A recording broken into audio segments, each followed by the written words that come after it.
Bonjour à toutes et bonjour à tous. Voilà, c'est la deuxième partie de notre série sur les 10 matchs à suivre pour la saison 2023 du football universitaire. Donc on y va aujourd'hui avec un match qui a lieu le 14 octobre. On va dans le nord du pays, on va en Big Ten. Voilà, les terrains sont lourds, ça cogne, ça court. Et c'est Wisconsin qui reçoit Iowa. Alors Wisconsin, traditionnellement, voilà, c'est ça, ça court beaucoup et ça défend à bloc.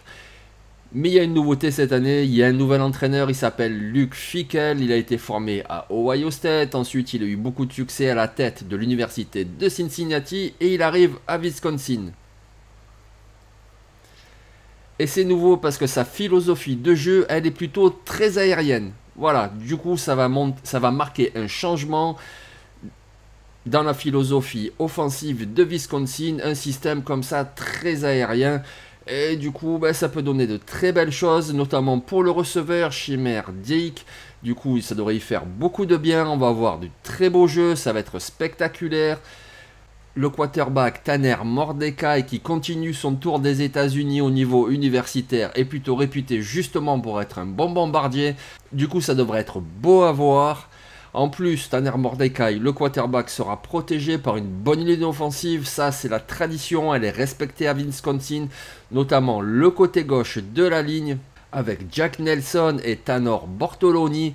Voilà, une ligne offensive solide, Nolan Rucci en réserve. Du coup, voilà, le quarterback, il aura tout le temps de faire ses lancers et d'allonger sur ses receveurs. Ses receveurs, la star offensive de Wisconsin. Même avec un entraîneur à la philosophie aérienne, ça restera tout de même le jeu au sol avec un super méga coureur, il s'appelle Braylon Allen. Voilà, c'est un phénomène, il est très grand, il est très costaud, il a tout ce qu'il faut même en explosivité. C'est un super running back. Et en plus, il n'est même pas tout seul, il sera également accompagné par Chase Melusi, donc du coup, il va avoir un comité extraordinaire. Mais ce Braylon Allen, c'est vraiment une pépite, voilà. Premier tour de la draft, on le sait, les coureurs, généralement, ils sont plus jamais pris au premier tour de la draft. Mais voilà, il a le potentiel pour être parmi les 3-4 premiers running backs choisis à la draft 2024. Donc sans doute au deuxième tour, c'est un phénomène Braylon Allen. Donc, une philosophie offensive aérienne, un super coureur, une bonne ligne offensive. Voilà, déjà en attaque, vous êtes pas mal. En défense, alors ils ont perdu gros. Oui, Nick Herbig a été drafté, Keanu Benton a été drafté. Mais il y a encore quelques éléments intéressants comme le safety Latu. Et surtout un super linebacker, il s'appelle Mahema Nongjmeta. Un nom un petit peu compliqué, surtout pour moi. Mais c'est un super joueur. Voilà, c'est un linebacker intérieur, une machine à plaquer. Il va faire des dégâts dans la conférence Big Ten. Et donc ce jour-là, le 14 octobre, Wisconsin reçoit Iowa, une rivalité historique, premier match entre les deux universités en 1894. Voilà, ils sont presque sans confrontation entre les deux universités.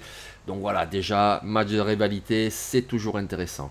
Alors Iowa, l'attaque l'année dernière, c'était pas terrible. J'ai bien peur que cette année ce soit guère plus fun. Parce que bon, il y a un nouveau quarterback, Cade McNamara, mais on l'a vu à Michigan par séquence. C'est un quarterback correct, mais rien de fou. Il n'y a pas non plus de super receveurs. C'est la tradition à Iowa d'avoir toujours de très bons Titans, mais Luke Lachey, il est pas mal, mais a priori c'est pas non plus Sam Laporta qui a été drafté l'année dernière. Donc ça va sans doute encore beaucoup courir. Le duo Caleb Johnson et LeSean Williams aura un maximum de portée dans cette attaque. Écoutez, c'est ça aussi le football, c'est aussi porter le ballon derrière une bonne ligne offensive, notamment le guard Connor Colby. Donc du coup, c'est ça l'identité offensive d'Iowa. En défense, ils ont perdu gros l'année dernière avec deux joueurs draftés au premier tour, le linebacker Jack Campbell et puis le defensive end Lucas Van Ness. Mais il y a encore beaucoup d'arguments, et notamment sur la ligne défensive, avec trois joueurs qui sont trois très bons joueurs. Alors c'est pas au niveau d'un Van Ness, ces joueurs-là ne seront pas des premiers tours de draft, mais au niveau universitaire, ce sont vraiment trois joueurs plus que solides. On parle de Deontay Gregg, on parle de Logan Lee, et on parle de Joe Evans. Mais dans cette défense d'Iowa, il y a encore une pépite, il s'appelle Cooper DeJean, et voilà, c'est un joueur extraordinaire. C'est une machine à plaquer au poste de cornerback parce qu'il est très grand, très athlétique. C'est également une machine à intercepter les ballons. Il a vraiment tout ce qu'il faut. Lui, il a un très très gros potentiel. Voilà, pour l'instant, c'est un top 50 de la future draft. Après, évidemment, on verra cette saison, on verra le combine, etc. Mais c'est vraiment un talent spécial, un joueur à surveiller. Voilà quelqu'un qui pourrait vraiment faire la différence dans ce match. L'attaque donc très aérienne de Luke Fickell pourrait être contrariée par ce cornerback Cooper DeJean, surtout avec donc cette ligne défensive. Et puis même le coureur Braylon Allen aura un petit peu du mal parce que ça cogne dur en défense Iowa. Wisconsin-Iowa, a priori, ça sera pas le match le plus fun que vous verrez cette saison, mais c'est quand même deux super universités, et puis c'est ça aussi, le football, c'est pas juste des passes en profondeur, etc. C'est aussi du jeu physique, du jeu dans les tranchées, et puis ça court, et puis ça cogne, et puis c'est ça aussi le football. Donc, Iowa, Wisconsin, le 14 octobre, écoutez, notez-le sur l'agenda, c'est quand même un match à ne pas rater. Le 28 octobre, une rivalité historique, la rivalité entre Georgia et Florida. Deux rivaux en conférence SEC, et c'est une rivalité qui a même porté un nom, la World Largest Cocktail Party, j'ai oublié outdoor, World Largest Outdoor Cocktail Party. Voilà, ce nom n'est plus trop utilisé officiellement parce que, ben voilà, politiquement correct, faut pas inciter les gens à boire. Mais bon, ça n'empêche pas que de toute façon, le tailgate avant ce match est très festif. C'est vraiment une grosse rivalité qui se joue toujours dans un stade neutre, un stade moitié-moitié. Vous avez une moitié rouge pour Georgia, une moitié bleue pour Florida. Rien que le contexte, déjà, il est fabuleux. Alors après, je vais pas vous mentir, ce match risque d'être une boucherie. Ça risque d'être une boucherie. Parce que Florida a quand même perdu gros. Ils ont perdu évidemment leur quarterback, Anthony Richardson. En défense, ils ont perdu leurs 5 meilleurs plaqueurs de l'année dernière. Donc ils vont avoir un petit peu de mal. Mais c'est quand même Florida. Ce sont les 14. Il y a toujours des arguments. Donc en attaque, ben, ils ont récupéré un quarterback qui arrive de Wisconsin. C'est Graham Mertz. Voilà, c'est plutôt un bon quarterback. C'est pas quelqu'un qui va faire la différence par lui-même. Mais c'est plutôt un bon game manager. Il s'appuiera notamment sur le receveur Ricky Pearsall. Voilà, c'est un bon joueur lui aussi. Rien de fou, mais plutôt un bon joueur. Il s'appuiera, Graham Mertz, surtout sur un très très bon duo de coureurs. C'est Montrell Johnson, très très bon. Et c'est le petit frère de Travis Etienne, Trevor Etienne, qui a montré déjà beaucoup de talent pour sa saison freshman. Donc voilà, en attaque, ils ont tout de même des arguments à faire valoir. En défense, comme je l'ai dit, ils ont perdu leur meilleur plaqueur. Ils ont perdu le Gervon Dexter sur le premier rideau. Mais voilà, c'est Florida. Il y a encore du talent, notamment à la position de defensive end. Il y a un joueur très intéressant à l'extérieur. Il a un nom de fou qui, moi, me rend fou. Je vais rechecker parce que, aïe, aïe, aïe. C'est Princely Umanmielen. Voilà. S'il fait une très bonne performance cette saison, j'arriverai mieux à retenir son nom. Mais d'ores et déjà, sachez, c'est vraiment un très bon joueur. Il y a ensuite un bon linebacker comme Shemar James.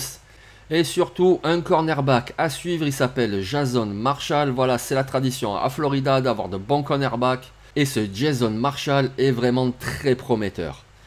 Mais est-ce que ça va suffire? C'est pas sûr. Parce qu'en face, c'est tout simplement le double champion en titre Georgia. Donc Florida a des arguments à faire valoir. Mais bon, en face c'est Georgia. Georgia, double champion au titre. Et puis, même s'ils ont été une nouvelle fois pillés lors de la draft, il y a du talent, mais de partout, de partout. On va tout de suite rentrer dans le vif du sujet. Du potentiel problème, c'est que Georgia, comme Alabama, comme Ohio State, va devoir gérer le départ de son quarterback. Alors, c'était pas un quarterback premier ou deuxième choix de la draft, c'était Stetson Bennett. Mais bon, voilà, il faut quand même prendre la relève de ce quarterback si fiable. Donc ce devrait être Carson Beck, peut-être Brock Vandagriff, mais a priori Carson Beck, voilà, c'est quand même une grosse recrue lycéenne. Il a eu le temps d'apprendre le système l'année dernière, et puis surtout, il sera tellement bien entouré, mais tellement bien entouré qu'il a vraiment tout pour réussir. Déjà, la ligne offensive, il y a l'Avenger, Amarius Mims, tackle droit, vraiment impressionnant. Moi, j'aime beaucoup ce joueur. Je trouve qu'il a beaucoup d'avenir pour la NFL parce que il est grand, il est costaud, il est puissant. Oui, il y a encore des choses techniques à améliorer, mais alors quel monstre, quel monstre. Et il n'est pas seul. Il y a aussi à l'intérieur Xavier Trust, il y a aussi Ratledge, il y a aussi le centre Cédric Van Pran. Enfin bref, une ligne offensive de malade, de malade. Les cibles, pouah, parlons un petit peu des cibles. Alors, vous avez Marcus Rosemi Jackson, voilà, ce receveur grand, athlétique, vraiment, qui peut faire des réceptions acrobatiques, qui sait se démarquer, qui a de la vitesse. À ses côtés, vous avez Ladd McConkey. Alors lui, c'est le receveur qui paye pas de mine. C'est pas le plus grand, le plus costaud, le plus rapide. Mais voilà, il est toujours démarqué. Il sait faire ce qu'il faut. C'est vraiment un très très bon joueur qui lui aussi a un avenir à NFL. Alors non, ça sera pas un top prospect, sûrement pas.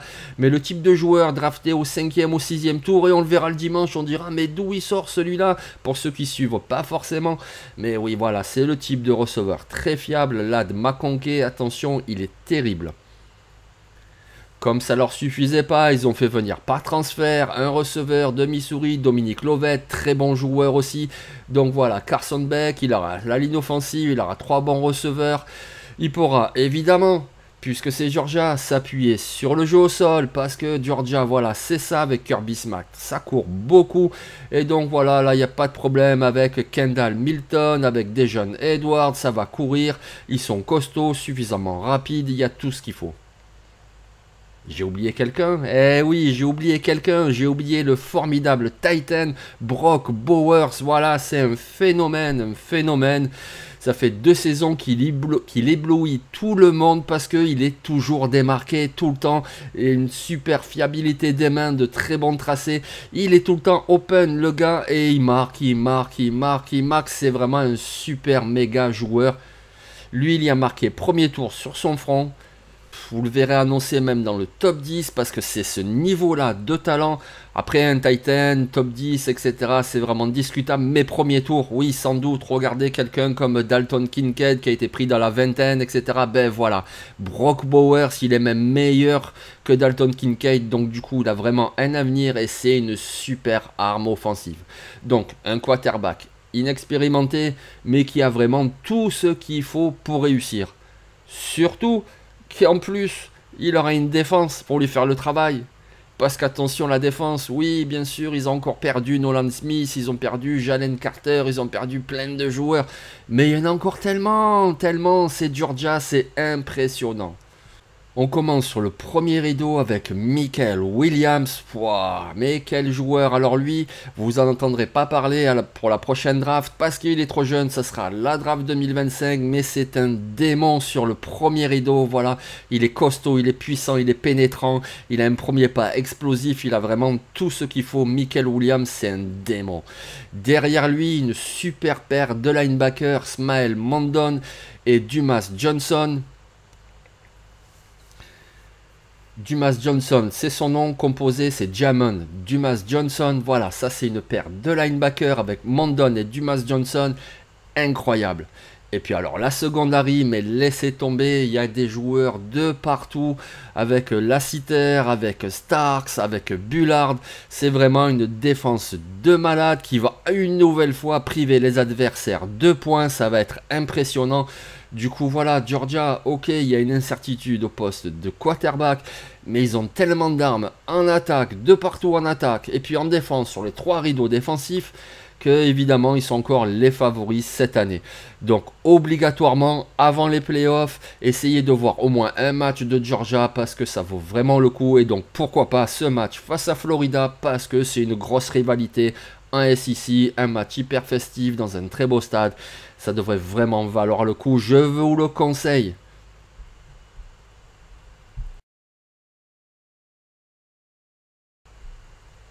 Match suivant, et quel match, le 4 novembre, marquez bien celui-là sur votre agenda. C'est USC, Los Angeles, qui reçoit Washington. Même si vous suivez de loin le football universitaire, vous avez forcément entendu parler déjà de Caleb Williams, voilà, le tank for Caleb, voilà. Un joueur, un quarterback extraordinaire parce qu'il est petit mais trapu, il est très mobile dans la poche, il improvise, on dirait Patrick Mahomes. Bien sûr, attention, on parle de style de jeu, on parle pas de niveau. Mahomes, c'est voilà, c'est inégalable. Enfin, Mahomes, c'est vraiment le top du top. On ne dit pas que Caleb Williams sera aussi fort. C'est pour donner juste une petite idée. Voilà, il est jamais aussi fort que quand il se fait blitzer, qu'il doit bouger. Qu'est-ce qu'il fait? Tac, tac, il check, il regarde, il lance et puis ça tombe juste et ça donne des choses magnifiques. C'est un quarterback extraordinaire. Non seulement il est très fort, mais en plus il est spectaculaire. Deux raisons pour vraiment le regarder. La troisième, évidemment, c'est que vous entendrez parler de lui, mais jour et nuit, quand approchera la draft 2024. Donc d'ores et déjà, regardez-le en match, ça vaut vraiment le coup. Caleb Williams. En plus, ben, il est avec un entraîneur, Lincoln Riley, qui est très réputé, notamment pour son système offensif. Du coup, ça va être spectaculaire. Surtout qu'il aura des armes à disposition, des receveurs comme Dorian Singer, des receveurs comme Mario Williams. Un receveur comme Brandon Rice, le fils de la légende, enfin bref, il a vraiment des armes à disposition et en plus il a plutôt une bonne ligne offensive devant lui avec le centre Justin Dedich, avec le guard Jared Kingston et avec le tackle Jonah Monheim. Donc du coup, voilà, il a tout ce qu'il faut, il a une bonne ligne, il a des receveurs et en plus il peut même s'appuyer sur le jeu au sol. Il y a le coureur Austin Jones, ils ont fait venir aussi par transfert une ancienne grosse recrue lycéenne qui a pas tout à fait confirmé à South Carolina mais qui a beaucoup de talent, c'est Marshawn Lloyd. Donc vraiment Caleb Williams qui déjà est très très fort par lui-même, il est en plus très bien entouré, donc du coup ça va être spectaculaire. En défense, on n'est pas sur le même niveau de talent, ça fait 2 saisons que je suis vraiment déçu par le lycéen numéro 1 d'il y a 2 ans, 3 ans, je sais plus comment on compte, Corey Foreman, le defensive end, qui n'y arrive pas. Alors j'ai pas l'explication, j'ai pas trop recherché peut-être, vous me direz, est-ce que c'est un problème de caractère, est-ce que c'est, voilà, mais Corey Foreman, pourtant quand il est sorti du lycée, il avait tout ce qu'il faut, et ça fait 2 ans qu'on attend qu'il confirme, qu'il a toujours pas fait. Mais bon, voilà, il est toujours là, une ligne défensive plutôt correcte, surtout une très bonne paire de linebackers avec le grand, l'immense Eric Gentry. Il sera accompagné par Mason Cobb qui arrive de Oklahoma State. Et puis une bonne secondary avec un super safety Bullock. Et puis un cornerback prometteur, il s'appelle Sayer White. C'est peut-être l'année ou jamais pour lui de se montrer. Il est encore trop jeune pour la draft, mais c'est l'année où il devrait confirmer. Voilà, une bonne secondary. Donc une défense qui n'est pas au niveau de l'attaque, mais qui devrait limiter les dégâts. Et cette attaque qui va marquer énormément de points. USC, un candidat pour les playoffs à 4. Et quoi de mieux que de regarder un match de USC face à Washington? Une rivalité historique de la conférence Pac-12, voilà, sur la côte ouest, le sud contre le nord, et en plus Washington, ils ont une superbe équipe. Déjà l'année dernière, ils étaient remontés tout en haut, en tête d'affiche, et cette année, ça va encore confirmer. Notamment avec l'entraîneur de bord, voilà, qui prône une attaque très aérienne, et il a de quoi faire puisqu'il y a un quarterback qui s'appelle Michael Penix, et après quelques saisons à Indiana, il renaît vraiment l'année dernière en 2022, il était extraordinaire, il a signé 38 touchdowns, 7 interceptions seulement, vraiment de très beaux lancers, il est grand, il est costaud, c'est pas un double menace, mais par contre s'il faut prendre le ballon et inscrire un touchdown au sol près de la zone d'embut, il est capable de le faire. C'est vraiment un très très bon quarterback qui a une très grosse cote. Pour l'instant, on ne sait pas trop si c'est un premier tour, deuxième tour, mais vraiment c'est un très bon joueur. Vraiment ce Michael Penix, il faut le surveiller. Et en plus de ça, il pourra s'appuyer sur un super méga duo de receveurs, Jalen McMillan et Rome Odunze. Du coup, voilà, il a vraiment de quoi faire parler cette attaque explosive. Ça risque d'être vraiment spectaculaire. Michael Penix, il sera en plus bien protégé avec 2 très bons tackles. Troy Fautanu à gauche et Roger Rosengarten à droite. Cette attaque de Washington, elle vaut vraiment le coup.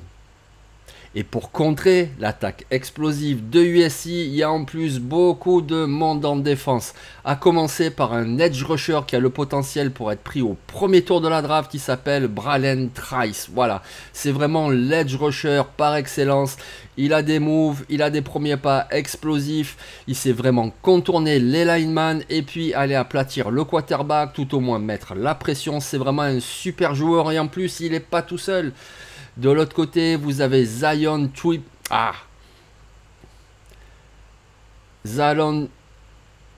Zion, Tuipuola, Fetoui, ouais, ils me font galérer avec leur nom et c'est rien comparé à un très bon défensif tackle aussi de Washington. Je vais regarder parce que voilà, ils me font galérer.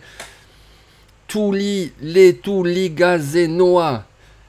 Tuligazenoa, voilà. C'est pas leurs noms qui sont compliqués, c'est juste moi qui suis un galérien, mais voilà, ils ont des noms comme ça, des gars des îles, ils sont très très bons. Donc voilà, une ligne défensive avec ces 3 joueurs majeurs, notamment Bralen Trice. Ils sont capables de mettre la pression et si ça suffit pas, derrière, ils peuvent également récupérer le ballon avec le super linebacker Edefuan Ulofoshu. Oui, lui aussi me fait un petit peu galérer, mais quel joueur, super joueur. Donc la défense de Washington a vraiment des armes cette année. Ils ont des armes en attaque, des armes en défense. Du coup, face à USC, ça va être un match incroyable. Incroyable, vraiment, ne le ratez pas. Le 4 novembre, vous cochez la date. USC qui reçoit Washington.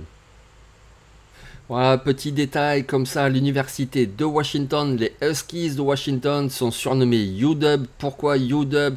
Ben U, forcément pour University. Et Dub, en fait, c'est parce que ben, Washington, c'est W.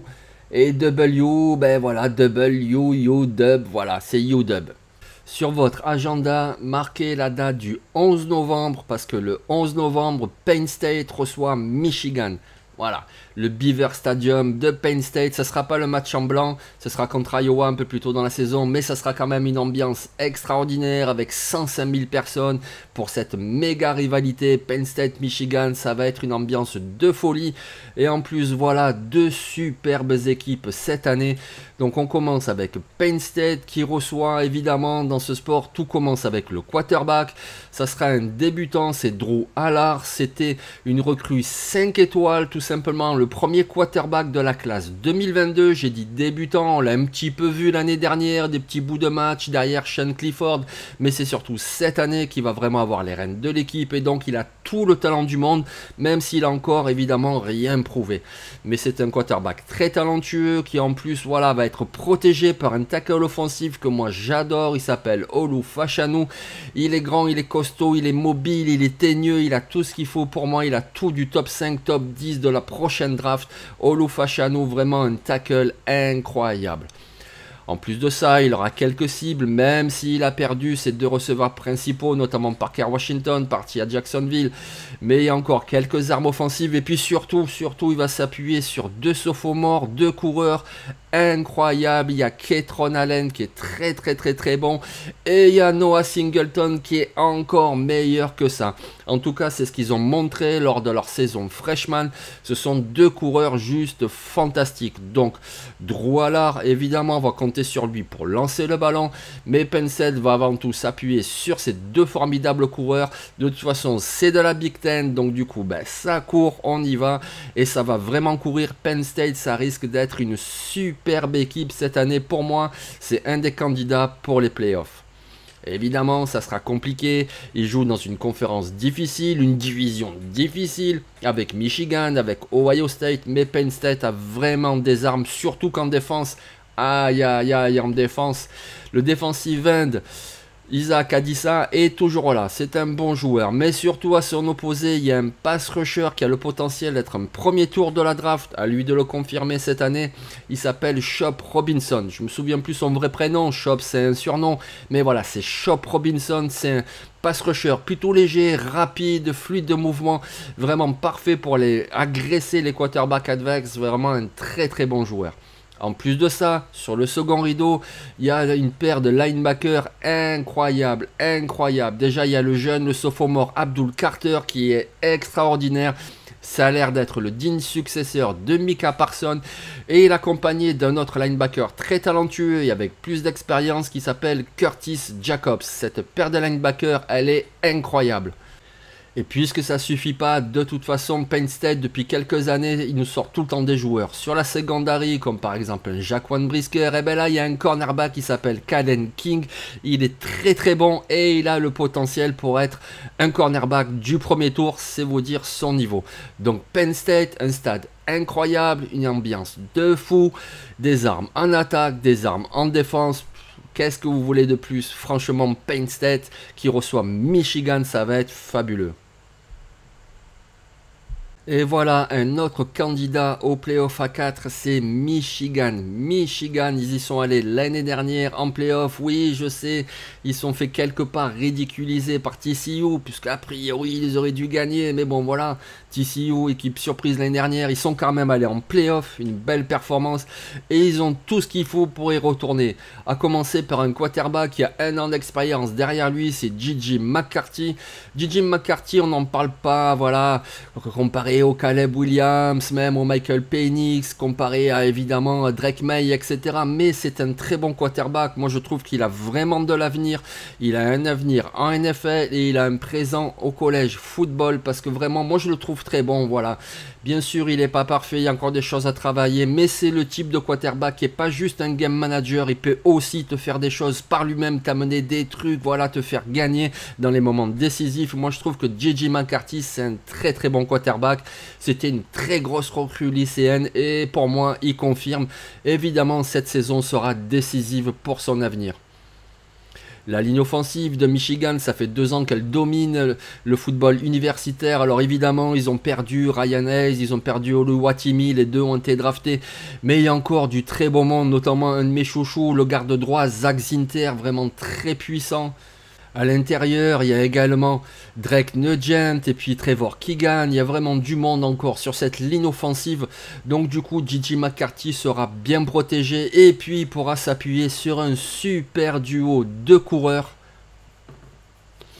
avec Donovan Edwards, voilà, un joueur très explosif, très délié, c'est un petit peu ce qu'on appelle une weapon, il peut tout faire, il peut courir, il peut catcher, vraiment c'est quelqu'un d'insaisissable, et puis surtout, il y a le retour de Blake Corum, voilà, Blake Corum qui a fait une saison incroyable, et puis il a une blessure, on pensait quand même qu'il se présenterait à la draft, il l'a pas fait. Après c'est vrai, vous le savez, désormais les joueurs universitaires peuvent gagner de l'argent et donc lui il a banqué avec un bon contrat nil à Michigan, donc il est resté à l'université et puis c'est pas plus mal, c'est l'ambiance universitaire, c'est quand même extraordinaire et il va être dans une très bonne équipe. Blake Corum, il est pas grand mais alors il est petit, il est compact et puis c'est comme un tracteur en fait. C'est pas le plus rapide des coureurs, mais alors quand il est parti, c'est très difficile de l'arrêter. Il mouline, il mouline, il mouline, et puis tu l'arrêtes pas en fait. Donc voilà, ce duo Donovan Edwards, Blake Corum pour le quarterback. McCarthy, ça va faire des dégâts énormes sur les défenses adverses. Et donc Penn State, qui a une très bonne défense, ils vont vraiment avoir du boulot. En défense, Michigan, c'est pas tout à fait au niveau de Penn State, c'est pas tout à fait au niveau de leur attaque, mais il y a quand même des bons joueurs, c'est quand même Michigan, même s'ils ont perdu du monde, notamment le cornerback J.J. Turner. Il y a Braden McGregor au poste de defensive end, c'est un peu leur nouveau Chase Winovich. Il y a surtout Jalen Harrell, quelqu'un qui sait bien déborder les tackles offensifs adverses pour les mettre la pression. Et il y a une superbe paire de linebackers, là aussi comme à Penn State. C'est Junior Colson, un joueur qui a un avenir en NFL, et c'est Michael Barrett. Voilà, ce duo là est vraiment très costaud, très costaud. La défense de Michigan, de toute façon, c'est toujours du solide. Donc voilà un match qu'il ne faut pas rater pour énormément de raisons. Pour l'ambiance, pour Penn State, pour Michigan.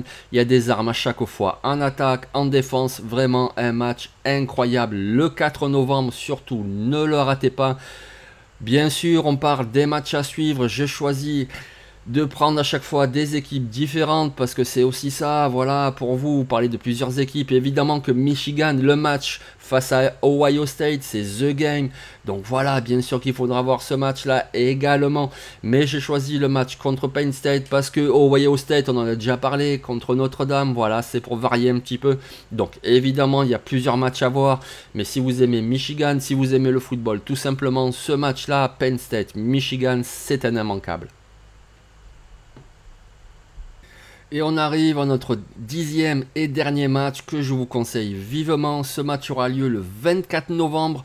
Alors le 24 novembre, c'est ce qu'on appelle la Rivalry Week. Donc du coup, le principe est très simple. Ce sont vraiment les matchs de rivalité. Virginia va jouer contre Virginia Tech. Alabama va jouer contre Auburn, etc. Vous comprenez le principe des équipes du même état, etc. qui se rencontrent. C'est la Rivalry Week. Et donc du coup il y aura énormément de matchs intéressants à voir forcément. Écoutez, j'en ai choisi un pour vous, c'est Oregon qui reçoit Oregon State. Et ce match a été surnommé pendant très longtemps la Civil War, la guerre civile. Là aussi, comme on disait pour le match Georgia-Florida, ce terme n'est plus officiel parce que voilà, ça fait un peu guerrier. Zarma, faut pas inciter les gens. Ouais, bon, d'accord. Si vous voulez, la Civil War, je vous laisserai regarder sur internet. Il y a des histoires plus que croustillantes. Je veux dire, des supporters d'Oregon qui ont été kidnappés, le crâne rasé, peint en orange, la couleur d'Oregon State. Idem dans l'autre sens, des étudiants d'Oregon qui sont infiltrés dans le campus d'Oregon State, qui ont fait un petit peu des dingueries, volé un trophée, volé une mascotte. Voilà. Bien sûr, il y a toujours des abrutis, il y a eu quelques petits débordements, mais généralement c'est bon enfant, mais c'est une très grosse rivalité. Voilà, au nord-ouest du pays, Oregon State, donc déjà rien que pour le côté rivalité historique, déjà ça vaut le coup. En plus, Oregon, très joli stade, toujours de très beaux maillots, etc. Et en plus, ils ont une bonne équipe, parce que si l'équipe était pourrie, on n'en parlerait même pas. Alors, l'équipe d'Oregon, écoutez, cette année, ils ont des armes. Il y a un quarterback qui s'appelle Bo Nix. Quand il était à Auburn, il avait fait une saison freshman incroyable. Et puis ensuite, il avait un peu déçu. C'était plutôt le quarterback sujet aux moqueries. Ouais, Bo Nix, nani, nana. L'année dernière, il était allé à Oregon. Et là, il a mis tout le monde d'accord. Il a montré que c'est un très bon joueur. Alors, certes, c'est pas Caleb Williams ou Drake May. Il sera pas dans le top 5 de la draft. Mais je pense qu'il a un avenir à NFL. En tout cas, il aura une chance en NFL. Il pourra se battre. Je pense qu'il sera drafté. Ça dépend de sa saison, évidemment. Est-ce que ça sera au 3e tour? Est-ce que ça sera au 6e? On ne sait pas. Mais en tout cas, c'est un bon quarterback. Et du coup, il va encore s'exprimer cette année avec Oregon. Et notamment en cherchant le très bon receveur, l'explosif Troy Franklin. Voilà, très bon joueur. Oregon, c'est une grosse université, donc il y a toujours de très belles recrues. En attaque, il y a notamment 2 joueurs que moi j'apprécie. C'est Ferguson, le Titan, et le coureur Bucky Irving. Voilà, 2 armes supplémentaires pour l'attaque de Bo Nix.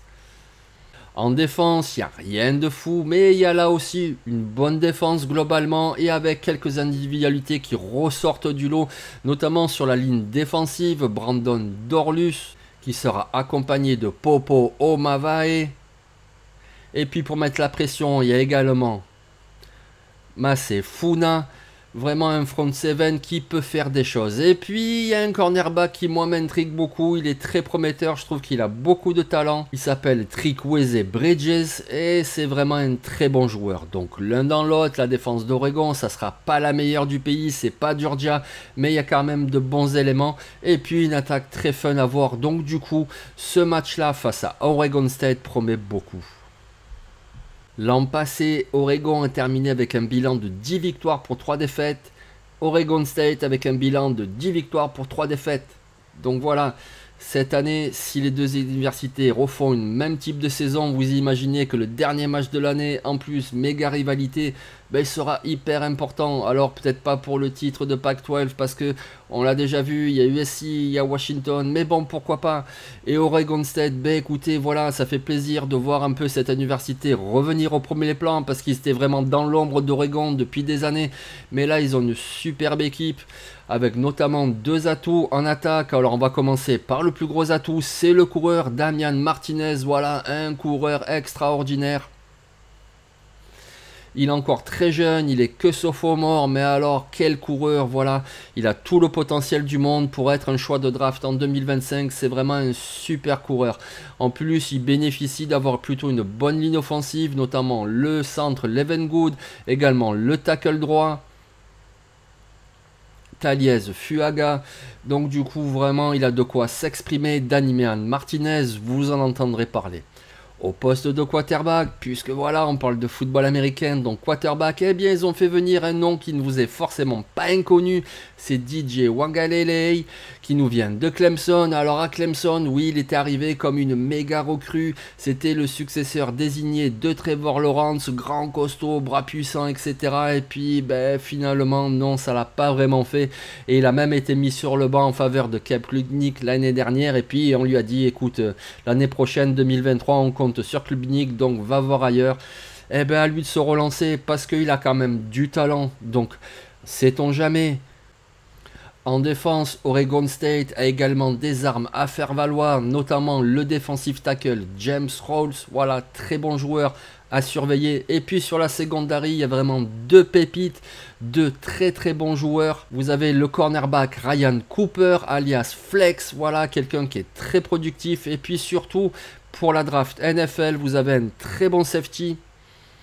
Il s'appelle Kiten Oladapo et c'est vraiment un très très bon joueur. Vous en entendrez parler lors du process. Non, je parle pas d'un safety premier tour, c'est pas Kyle Milton, etc. Mais c'est vraiment un très bon safety, un très bon joueur. Donc un joueur à suivre. L'un dans l'autre, si on compare les effectifs sur le papier, Oregon semble un petit peu supérieur, mais Oregon State est pas si loin derrière, et puis c'est un match de rivalité, et puis voilà, c'est la Civil War, autant finir l'année comme ça avec ce match incroyable. Vraiment, c'est ça qu'on aime dans le football universitaire, il va avoir une ambiance électrique, et en même temps, ça va, il n'y a pas de hooligan, donc du coup, c'est électrique, mais passionné, et c'est vraiment un match à cocher sur votre agenda. Voilà, on a vu 10 matchs essentiels à suivre pour cette saison 2023. On a vu 20 équipes. On a vu 350 000 joueurs. Donc j'espère que ça vous a plu. Si ça vous a plu, vous pouvez m'envoyer vos dons au lien qui s'affiche ci-dessous. Non, il n'y a rien qui s'affiche en fait. Il n'y a pas de dons à faire. Si vraiment ça vous a plu, vous pouvez faire un petit like, que ce soit sur YouTube ou sur Twitter. Ça fait toujours plaisir. Et nous, on se retrouve la semaine prochaine. Voilà, ça commence, la saison universitaire commence. Et comme je vous l'avais annoncé dans la vidéo de la première partie, eh bien, on s'occupera d'un match avec un spécialiste d'une université. Je vous donne donc rendez-vous vendredi prochain. Et ça y est, ça démarre. On y est, ça y est les amis, on y est. Allez, ciao.